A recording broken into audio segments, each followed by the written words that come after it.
Merci de toujours nous préférer pour vous informer. Bonsoir, bienvenue. Tout de suite, les titres de ce journal. En vue de préserver durablement la population des risques sanitaires, le Conseil des ministres de ce mercredi 22 mai 2019 a interdit la production, de l'importation, de la commercialisation et de l'utilisation des feuilles de tôle ondulées galvanisées non laquées en République du Bénin. Vous suivrez dans cette édition les impressions de quelques citoyens béninois sur cette décision gouvernementale. Le mois béni de Ramadan est une occasion symbolique pour les collègues, amis et familles d'offrir des coffrets aux fidèles musulmans qui leur sont chers. ESAE Football Club a enchaîné un 8e match consécutif sans défaite, la meilleure série de la phase retour dans le cadre de la Vitalor Ligue 1. Plus de précisions dans un instant.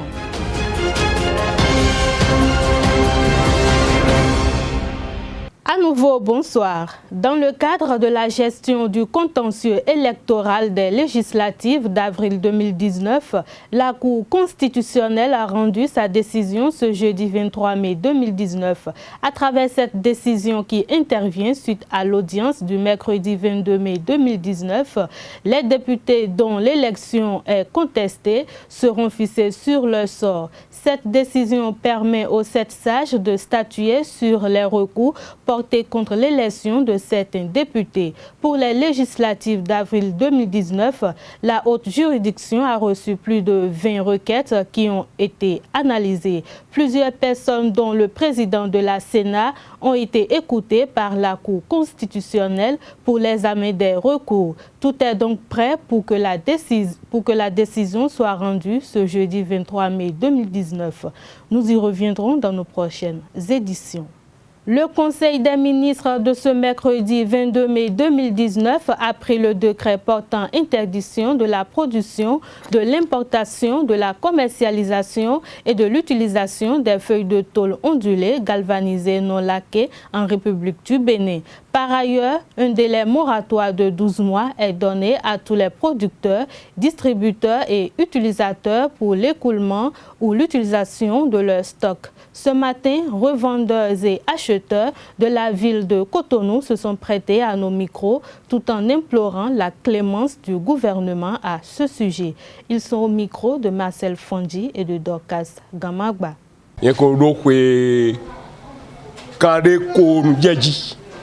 Tolu desa e desi wenue jo ejenze mi de dayan mi no mo tolu alui no bo no pin ganji tolu e gbaro pe bien to wenue ro aton ro to le ne le pori ye de su jele ablo tolu e se do bo ye gbabo nu e blo kwe afoto mo pon e no le vivo bon e do jire eta mo alo gouvernement mo do jire me e mi he mi la le ko wa koko oji de me de le blo da yin bo mi zan alo to mi ton le dagbo mi ton le zan bloda e khoda yin bo ye do gba khobo mi zan be yin dagbe o e blogbo mo eyan délai de gouvernement na mi on délai o iran wo kon délai o bonaze pere deji do da bro alo be kun so zen we o mais do magasin do fin fond du village do fidèle o écoulement et ton nous me de fil bo de fidèle ga o yena ton mozi asana ji pede ne no yere no wale pon yena pon ya mo doko o akwe eko so de discipline so po mele no ko so po we agbanka de khomo mele agban de khomo mele town ne yesi zi asana ji o ena vinu to vile ma vinu satole so town le de so wa ho to kan kare to tare ba do ko mi ne bo pa sa mi pare e ka le bo na mi su si pa do ne so bo me bi do ndu e ni kan kran bo joko te ne to na maybe si aro so zan ni atunde mi anu gboro gba o me do me bi ro tulu kwa me bi ka ba ka ri sin kwa to ro ka pon to me le ba ro bi ro pere le don ko mi kankan di yin don fidion boutique pe video mi don bo don sanu de me stock refine dion me na me ne de ko e ni ya wa ho po yoyo de na wa ni je alo mi to me da ye gbe on sa paquet dion di de sa me de samedi mais na ho o aton ene aizen lele bo ene on pere jan samedi but ton wa ono se kweda e bono ya mi na go kwena bo na ho ne le bio e de agbodo nu to bi le pe de. Àmọ́ bonale donc devo wa be na le afio kon mi me to bi le lo so be na le lo je me mo ko to pe de o bon yo jinbonu ko o to lu ko ro o mo chaki ko mo dion e de he wa ri ero chaki kan re me ni o ka ro pe vi ba bonado gba bonado se sin se ho me bonago sin se ho me boy ma le mo ko ya me ni ora ku ti se ho me ne donc La création d'un fonds de soutien au financement des micro, petites et moyennes entreprises et à la promotion de l'entrepreneuriat féminin est entre autres décisions prises lors du conclave gouvernemental du mercredi 22 mai dernier. Oswald Omeki pour plus de précisions. Création d'un fonds de soutien au financement des micro, petites et moyennes entreprises et à la promotion de l'entrepreneuriat féminin. Le Conseil des ministres a marqué son accord pour la création de ce fonds en vue d'encourager et de promouvoir davantage l'entrepreneuriat des jeunes et des femmes et pour soutenir financièrement les micro, petites et moyennes entreprises. Sa mise en place contribuera ainsi au développement de l'auto-emploi au sein de la couche juvénile. Ce fonds aura essentiellement pour mission l'amélioration de leur accès au financement à travers la diversification des outils, à savoir refinancement, capital risque, crédit bail et affacturage, bonification des taux, mécanisme de garantie et de cautionnement mutuel, etc. Le développement de l'offre de services non financiers par un mécanisme à frais partagés, à savoir renforcement des capacités, assistance technique avant et après financement, amélioration de l'environnement légal et réglementaire, financement des infrastructures de base, etc. et l'amélioration de l'offre de services financiers et non financiers aux entreprises locales cibles en prestant comme un guichet unique. Les ministres concernés par le dossier sont instruits d'accomplir les diligences nécessaires en vue de la création du dit fonds dans les meilleurs délais. Au titre des manifestations et rencontres internationales, le Conseil a autorisé l'organisation à Cotonou du 26 au 31 mai 2019 du 36e Conseil des ministres du Conseil africain et malgache pour l'enseignement supérieur CAMES et la participation du Bénin à la 87e session générale de l'Assemblée mondiale des délégués nationaux auprès de l'Organisation mondiale de la santé animale OIE à Paris du 26 au 31 mai 2019. La 4e édition des Journées médias du Bénin a démarré depuis le mercredi 22 mai 2019 à la place des Souvenirs à Cotonou.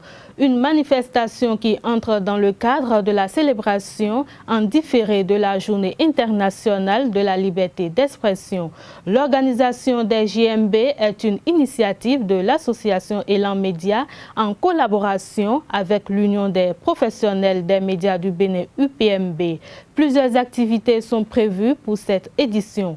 Reçue sur l'émission La Spéciale sur EZAE TV, dans la matinée de ce jeudi 23 mai 2019, Ghislaine Adimi, présidente de l'association Élan Média, nous fait le point de cet événement. On l'écoute. La JMB, Journée Média Bénin, c'est une initiative réunificatrice des acteurs des médias, une initiative de l'association Élan Média qui se veut être un creuset de rencontres, d'échanges, un creuset d'échanges sur tous les plans professionnels, culturels et surtout un creuset de participation entre acteurs des médias à un mieux-être de tout un chacun.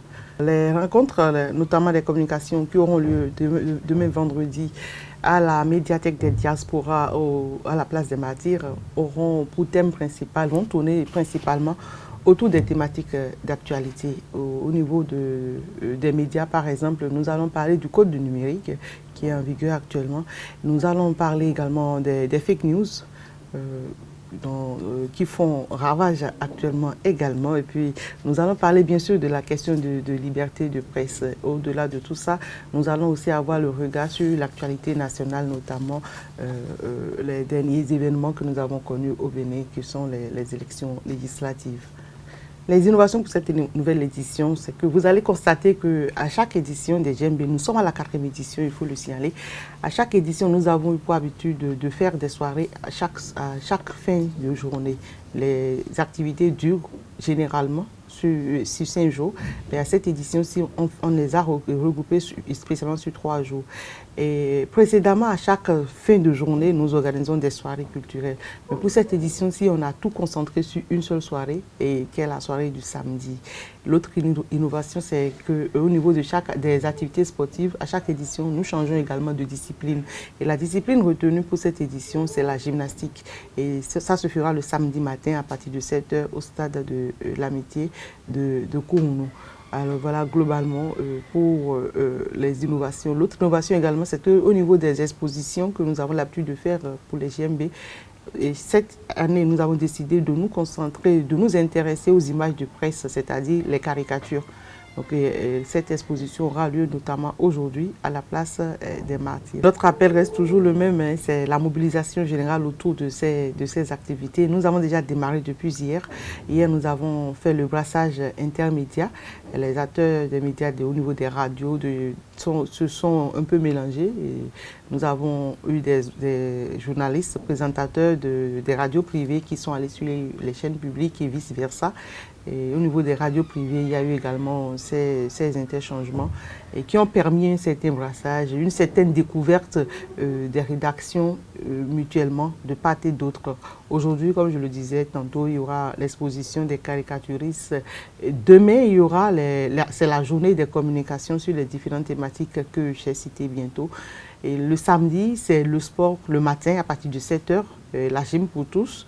Et le samedi soir, c'est la soirée culturelle. Il y aura le défilé de mode, il y aura les interprétations artistiques, il y aura des prestations artistiques. Et tout le monde est vivement invité à participer à ces activités. L'entrée, c'est libre et gratuit. On ne paye rien, absolument rien, pour participer aux activités des Djembé. Et les Djembé sont ouvertes à tout le monde, journalistes, étudiants, publics, auditeurs, téléspectateurs, lecteurs et tout. Vous êtes tous invités à participer massivement aux Journées Médias Bénin. Le mois de Ramadan est un mois saint au cours duquel les musulmans pratiquent le jeûne. C'est une occasion marquante et symbolique aux collègues, amis et familles de faire des gestes pour faire plaisir en offrant des coffrets aux fidèles musulmans.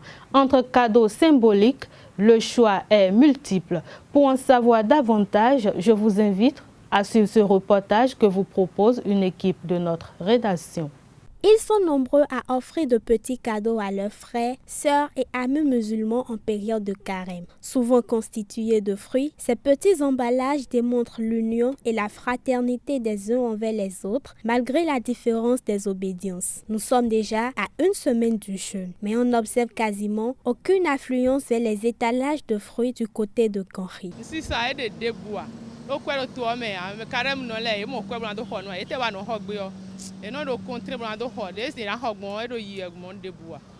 Ni ma ko mo yede e do da yewe o le won dion de aweje tenwe egbe dion ye ko je bibloji ama dion mi ko mo metia e na wa e mana wa mi ko toan donc mi lo nukundo yewe e na je nu no vagide akwede mi no sanye je mi lo si sawe akwede maka dia o we zombo e mo je iwaji e ni kankan bo wa ho La plupart des clients se présentent à partir du 7e jour pour prendre des coffrets. Par contre, cette année, les paniers attendent toujours d'être remplis.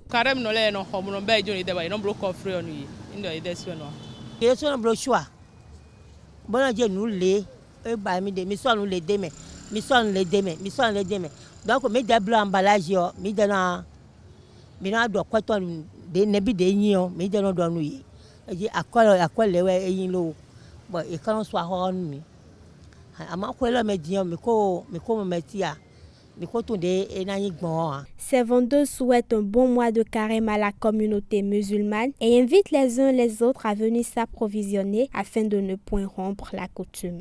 Sport pour mettre un terme à cette édition. La Vital'or Ligue 1 égrène ces dernières journées. Ce mercredi, on a joué 7 des 8 matchs au programme de la 33e journée.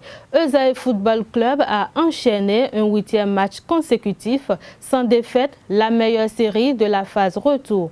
Marcel Dandinou et ses coéquipiers ont été tenus en échec 0 but partout par la jeunesse sportive de Poubelle JSP au stade René Pleven. Les poulains de Richard Biot ont manqué de réalisme au cours de cette partie et auraient pu subir un hold-up des visiteurs. Voici le résumé de la rencontre.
Les deux entraîneurs Richard Biot et Ibrahim Da Silva ont débriefé les 90 minutes au coup de sifflet final. Il faut reconnaître qu'en première partie, on a joué pratiquement dans le camp de l'adversaire. Il nous a manqué de réalisme devant les buts. On n'a pas été efficace devant les buts, sinon on gagnait le gain de cette partie. Nous sommes quasiment en fin de saison, donc glaner un point à l'extérieur, moi je crois que c'est quand même pas mal. Ça fait un service minimum. Je suis preneur. on aurait pu peut-être aller chercher les 3 points, mais malheureusement, le ballon n'est pas allé au fond. Ce n'est pas l'envie qui a manqué. On a fait ce qu'il fallait. Ce n'est pas allé, mais on prend le seul point de la partie. Ce n'était pas facile d'aller enchaîner 2 matchs dans le Nord. Et puis quand vous allez faire 2 matchs dans le Nord, surtout quand vous jouez sur la pelouse de Ndali, et vous revenez, vous voyez l'énergie que vous avez laissée là-bas. Donc c'était évident et j'étais très sûr que ce soir, ça n'allait pas tourner comme nous avons l'habitude de le faire. L'objectif, moi, je crois que c'est fini la saison. C'est gagner autant de matchs que je peux. Et c'est ça, je ne me mets pas la pression. Je sais que la gestion en fait, de fin de saison est hyper difficile. Et donc, quand on me confie en fait, une équipe en ce moment-là, j'essaye en fait, de trouver véritablement le bon tempo pour pouvoir aller à la fin. Les autres résultats des matchs discutés hier, Énergie Jacques 0-0, Asso Soleil 0-2, Asvo UPI ONM 1-0, Afranco Omnisport USS Kraké 2-2, Beke Dragon 4-1, Buffle Dynamo Dabomey 1-0, Ayema et Panthère au repos. On a disputé par contre toutes les rencontres au programme de la 33e journée ce mercredi. Les résultats se présentent comme suite. Akanke Zazira 0-0, Dynamique Real Sport de Parakou 0-0, Dynamo de Parakou Requin 2-0, Espoir de Savalou UNB 3-0, AS Tado JSO 3-0, Audio Dadje FC 0-0, Cavalier Mambanois 1-1, Delta FC JSA 1-0, Taneka Entente 0-0, AS Cotonou était au repos. À l'issue de cette journée, 3 équipes sont déjà mathématiquement reléguées en division inférieure. Il s'agit de UNMB, la jeunesse sportive d'Agonli et la jeunesse sportive de Ouida. Fin de ce journal, merci de nous avoir suivis. Restez toujours connectés sur les www.ezaetv.bg. À demain pour une nouvelle édition. Bonsoir.